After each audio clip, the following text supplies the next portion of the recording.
Hai semuanya, gimana kabar kalian? Semoga selalu dalam keadaan baik. Welcome back di segmen analisa kripto. Di video kali ini kita akan jawab pertanyaan dari teman-teman di kolom komentar. Kita akan bahas untuk koin Kaspa ya, Kaspa. Ini di request oleh Ari. Sehat dan sukses selalu. Terima kasih. Thank you untuk infonya. Bang, coba cek potensi Kaspa atau kodenya KAS. Bagaimana untuk long term? Terima kasih. Oke, Kaspa hari ini diperdagangkan di kisaran 475 rupiah ya, teman-teman. Hari ini ada sedikit koreksi 2%, padahal sebenarnya market cukup bagus loh hari ini. Kaspa sendiri berada di peringkat 215. Dia di watchlist oleh 47.000 orang ya. Dan kalau kita lihat, Kaspa ini punya supply maksimum yang cukup rumit, sekitar 28,7 miliar poin, teman-teman. Sementara yang baru dirilis itu sudah 17,8 miliar. Jadi masih ada sekitar 10 miliar yang masih bisa dirilis untuk kedepannya. Kaspa sendiri itu lebih banyak diperdagangkan di centralized exchange. Jadi dia nggak terlalu aktif di DEX. Itu terus kalau kita lihat dari pasarnya, dia udah listing di beberapa exchange ya, seperti Gate.io, Maxi, CoinEx, BingX, dan kawan-kawan yang lain. Ini sebenarnya proyek apa sih? Kalau kita lihat dari informasinya di bawah, ini adalah Kaspa, konsensusnya adalah proof of work, artinya dia masih dalam posisi harus di mining, teman-teman. Masih menggunakan perangkat mining. Cryptocurrency yang diimplementasikan oleh Ghost Dark Protocol. Jadi nama proyeknya Ghost Dark Protocol, yang tidak seperti blockchain pada umumnya.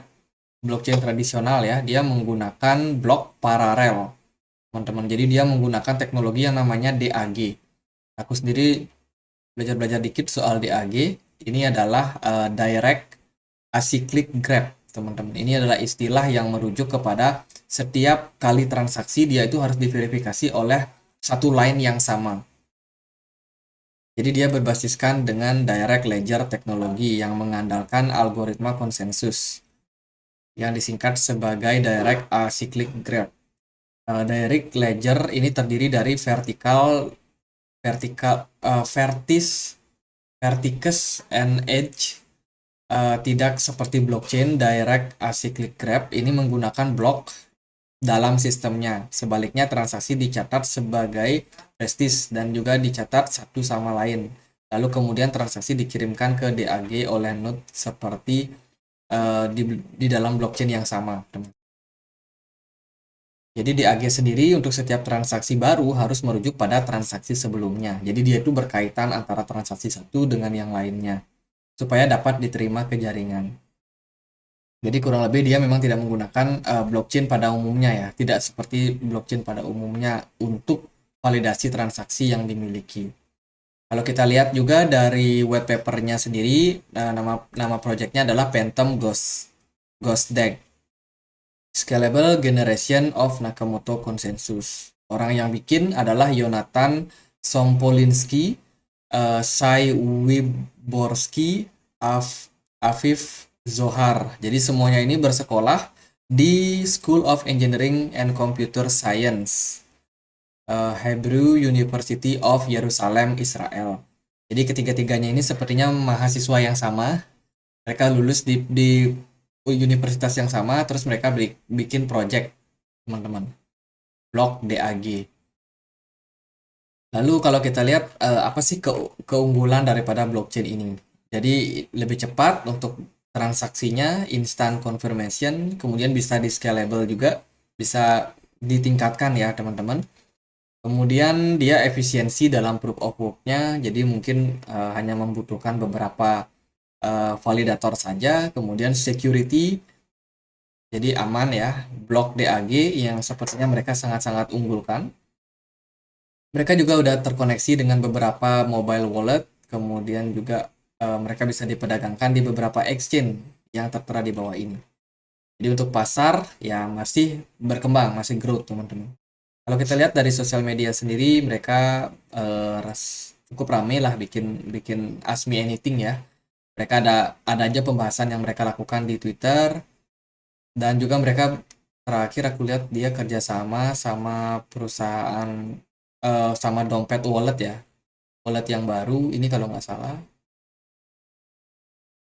Jadi ya itulah teman-teman, ini project masih cukup baru, dan kalau kita lihat dia terakhir bikin Kaspa rewrite to Rust improve speed security. Jadi dia ada peningkatan untuk security dan juga keamanannya, kecepatan dan juga keamanannya.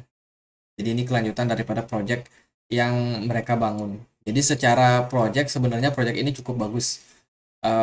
Growth ya, secara kecepatan mereka sekarang baru menargetkan 10 per second, 10 transaksi setiap detiknya, dan mereka punya mimpi meningkatkannya sampai 100 per second. Jadi ini bakalan sangat-sangat cepat, blockchain yang sangat-sangat cepat.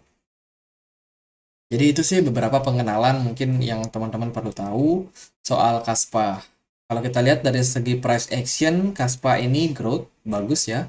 Pergerakannya cenderung naik. Kalau kita lihat dari Maxi sendiri, ya sekarang posisinya berada di poin 0,032 dolar.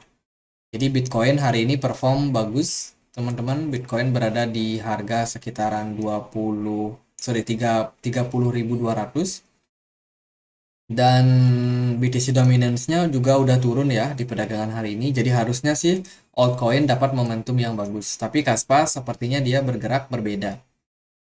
Kalau kita perhatikan untuk level support buat Kaspa, sebenarnya dia punya level support di kisaran 0,028 sebagai level support paling dekat untuk Kaspa, dan sepertinya itu adalah volume support yang cukup kuat ya, dengan volume yang cukup bagus. Jika kita lihat, nah di sini supportnya kelihatan di kisaran 0,03 dolar teman-teman. Di sana paling banyak terjadi transaksi buat Kaspa. Jadi at the end kalau dia koreksi mungkin dia masih bisa turun sampai 0,03 tersebut. Jadi kalau dari harga saat ini mungkin dia bisa turun sekitar 9 sampai 10%. Dan itu masih terbilang cukup wajar. Jika kita perhatikan juga Kaspa ini udah rally cukup tinggi ya. Sejak dia listing di Maxi, dia selalu dalam posisi membuat all time high baru. Kalau kita lihat di sini kenaikannya sejak pertama kali listing itu udah sekitar 700-an%. Jadi kalau Bang Ari pantau ya wajar sih. Ini project sepertinya cukup bagus prospeknya, dan kita harus lihat sih ke depannya juga seperti apa.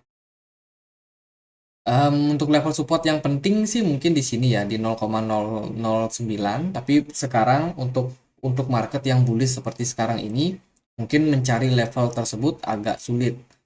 Ya, artinya penurunan yang terjadi pun bakalan sulit untuk turun ke sana lagi, teman-teman.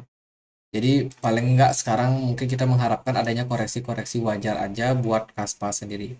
Dari pergerakan smart money sendiri belakangan agak lemah-lemah. Sejak dia berhasil menembus 0,04, volume smart money-nya terus turun disertai dengan volume perdagangan yang juga turun. Mungkin ini udah masuk dalam fase koreksi wajar. Kaspa sendiri agak berbeda pergerakannya dengan Bitcoin, jadi kalau dia bergerak berbeda ya itu adalah hal yang wajar. Kalau kita lihat dari MACD di time frame 1 hari, sebenarnya memang udah waktunya buat koreksi ya. Dead cross sudah terjadi, dan sekarang posisinya mungkin kecenderungannya seperti mungkin double top atau pola apa, cuman topnya yang satu lagi ini nggak setinggi top yang kemarin, teman-teman. Tapi ini udah berpeluang bikin double top kalau dia berhasil breakdown dari 0,027. Ini akan membuat Kaspa sendiri masih bisa terkoreksi ke posisi-posisi yang lebih dalam lagi. Biasanya sih aku tarik dari sini, pindahin ke sini. Maka kita akan menemukan area 0,019 sebagai level target kalau dia bakalan koreksi agak dalam membuat double top. Teman-teman boleh perhatikan level tersebut untuk dijadikan tempat untuk cicil kalau ada yang mau melakukan akumulasi. Jadi gitu sih dari saya. Long term buat Kaspa sendiri ini cukup bagus prospeknya. Tapi buat kedepannya kita juga harus perhatikan juga seperti apa komunitasnya. Karena kalau kita lihat ini cukup antusias lah komunitasnya, tapi memang belum terlalu banyak untuk followernya. Jadi meskipun begitu kita bisa tetap pantau sih, ikuti projectnya seperti apa, mereka kedepannya mau bikin apa, listing di mana, itu juga penting. Nah ini ya Kaspa, dia baru aja ada walletnya teman-teman, namanya adalah Zelcore, non custodial wallet, di mana kita bisa menyimpan banyak cryptocurrency termasuk Kaspa di dalamnya ya, sehingga ini akan meningkatkan adopsi dan juga kedepannya bisa makin ramai lagi teman. Jadi itu sih project yang dilakukan oleh Kaspa. Dan untuk pergerakannya kita udah bahas juga ya. Sekarang mungkin masih dalam tahap koreksi. Jadi mungkin bisa teman-teman pertimbangkan untuk melakukan akumulasi waktu koreksinya udah masuk ke harga-harga yang cukup bagus. Jadi gitu aja buat Kaspa, semoga bisa bermanfaat, dan akhir kata saya Andre, kasih.